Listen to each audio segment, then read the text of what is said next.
Hello, people YouTube! In this part of Fire Emblem Path of Radiance, this random girl wakes up, her name is Alincia, the girl that we rescued at the end of the last chapter, and she claims to be the Princess of Crimea, which makes little to no sense because the king wasn't supposed to have any daughters. So the reason for her never being revealed is because her uncle was proclaimed to be the king, and they didn't want to have any blood ties there.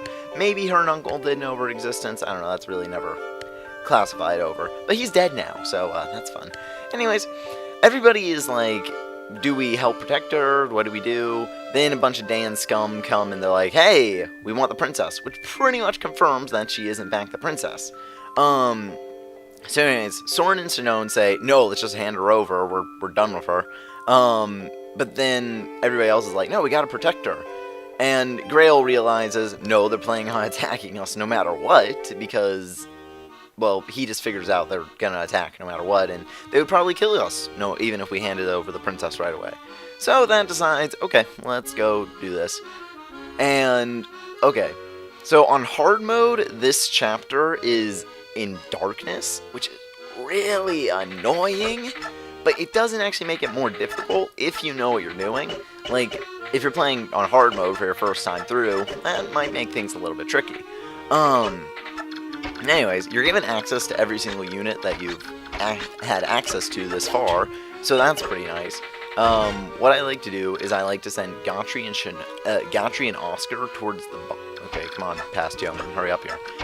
I send Boyd and Ike over to the left in order to protect that side. Then I send Gotri and Oscar to defend the south. So finally, I'm not going to be using Sinone as a tank. Then, as usual, I don't use Titania. I just put her there, because if an enemy sits on there, you lose the chapter. So then I use Soren and Sinone for just sniping people down. Of course, here's the one instance of a person attacking Sinone, because they're like, hey, look, provoke! Which is a hilarious skill. Eventually, you can get a provoke ability and then put it on somebody else. You can't take abilities off a person, then give it to somebody else. You can take abilities off people, though. You just won't get it back, so that's where it comes at risk. Anyways, so when you get another provoke scroll, I can't remember when it is that you get it, then you might want to, give it to somebody like Gotri, who can take a crud ton of hits. Or you might just want to give it to your other archer, because it's freaking hilarious. Yes, you probably don't want to do that, because archers aren't meant to be on the front lines later in the game. Just clarify that one there. Anyways, Oscar and your units will take some damage, so you're obviously going to want Rise around to heal anybody that starts taking damage. I also have Soren focus more on the left side with Oscar and Ike. No, not Oscar and Ike. With Boyd and Ike. Oscar and Gotri can pretty much handle themselves, which is really nice, and, Boyd just being his big self can... No, oh my gosh, can I remember anybody's name? Gotri being a big self can do that. Here's a good example of me using Soren, even though he's a lesser level, before the other unit, just because I didn't want Boyd to take any damage, so therefore I have Soren weaken him so Boyd can do the finishing blow. Because the person that does the finishing blow will get more experience, but they get more experience, and they won't suffer a counterattack. So overall, last hitting a person, overall very advantageous to me. Again, just have Titania just sit on there. There are actually more units on the... No, there are way more units on the south side, and that's why I believe the tanking is there. Now, the thing is, they won't be fighting as many units at the same time, though, because it's more of a chokehold. And that's what makes that side good. Overall, both sides, I'd say, would have the same amount of difficulty in units that they have to take out. Oh, look, I got being provoked. Okay, so I guess that does happen a lot more than I realized it would. But it's not like it was intentional. Well, I guess it technically never was intentional before. But that's besides the point. Or maybe it's not. One of these units does drop a torch, which makes it that the sight around that unit is bigger. I believe it increases by 3 spaces. But I don't end up using it. There are only 2 or 3 chapters in the entire game that actually limit your vision. and it's only on hard mode. On any other difficulty, you'd see every single unit at the same time. So have fun with that one. As I said, I really don't think that the darkness actually makes it more difficult, because by default you're gonna be turtling this chapter. I really don't believe there is a way to not turtle for this chapter and still win it. Okay, it's easy to, not easy.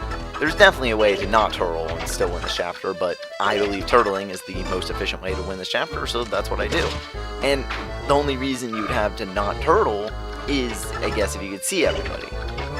But it encourages you to turtle. Because you turtle, that's perfectly fine. I'm repeating myself a lot. Anyway, so the objective of this chapter is just to survive for 6 turns, which it passes me by a lot quicker than I suspected. This chapter only took me 1 try, so first try. There, I'm making sure that Riz isn't going to take damage, so I'm not risking him healing in an awkward position.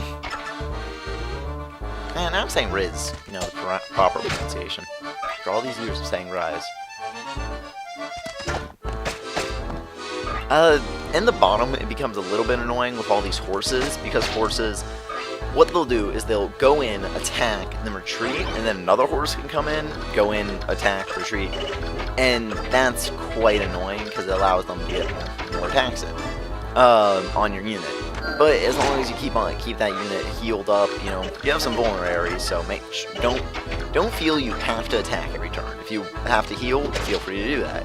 If you just don't attack at all, you aren't going to take any counterattack damage, and that's pretty good too. So it's just strategies like this that are pretty helpful. And also you might want to equip Gotri or Oscar with a Javelin in order so that they will counterattack when attacked from a range. I would say give the Javelin more to Oscar though, because Gotri can just take so many hits. There I have Riz just heal himself up instead of healing somebody else. And Chinook's not going to do anything that turn. So as I said, here come horse units, which you saw how he walked up to Ike, now he's going to run away. That means somebody else could potentially attack Ike.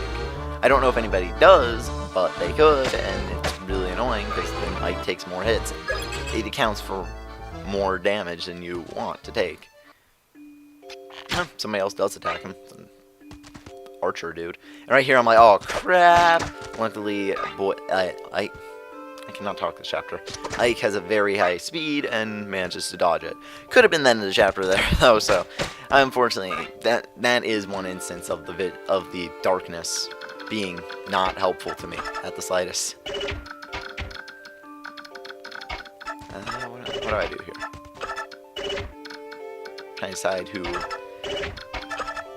Soren should take out, because I saw he could take out that guy.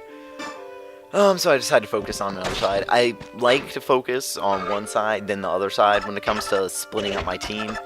A lot of the time, though, the best thing you can do for a chapter when it involves advancing forward is keep your team as one, which is a mistake I sometimes make a lot. When I start splitting off a couple of units, and then I'm like, man, I wish I had an extra unit. Well, my extra unit is over there, and there's no advantage. Well, for finishing chapters early, you tend to get extra bonus experience, but at this point in the game, you are collecting bonus experience at this point in the game. It's just you have no way of getting the spoils of it. You have no ways of getting the spoils of it because you don't have access to your base yet. But you're still getting it. So finishing a chapter early will give you more bonus experience. Unfortunately, this isn't a chapter that you can get bonus experience in because it survives 6 turns. It's, you can't finish it any shorter. Anyways, this is actually turn 5. So as I said, this chapter goes by a lot faster than I feel it does. Eventually, you get like clear or survive chapters that are way longer. There's one chapter though. It's like, what is it? On normal mode, it's finish it in 12 turns. Then in hard mode, it's finish it in 20 turns. Which is really excessive because you can still finish. It's not 12 turns. It's 14, I think. It's in hard mode, it's finish it in 20 turns, and that's just, I don't know why they made it easier. Because that chapter is really easy after that. I believe it's chapter 20? Chapter 20. That you do that, and I don't know why they'd make it easier for you. Because hard mode only adds, like, only adds several units. For example, with this chapter, by default, there are 27 enemies, including reinforcements. Then with difficult mode, it's up to 31. Which, really? That's not too much. That's not too bad. And difficult mode also, you gain more experience because you're killing more enemies. So that a little bit balances itself out. But it doesn't balance itself out also because it's not too much more challenging. There are several examples, though, of it being more challenging in general. Specifically against the final boss is the biggest one I can think of right now. Okay, so the boss of this chapter is holding an Asherah icon, which will increase your unit's luck permanently, which is really nice. But the thing is, killing him is really difficult, and also he won't even appear on my screen until he attacks this turn on my units. But after this turn, the enemy units just run away. So the only way you could potentially really kill him is if you had somebody with a hammer, maybe Titania, using the hammer, go up and defeat him. But that involves you pushing your units forward.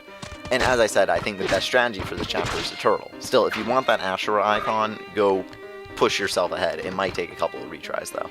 See, because here's the boss dude. He is a... Is he a general? No, he's still a knight, so he's what Gotri is. Anyways, after 6 turns, he just says, retreat! And that's okay.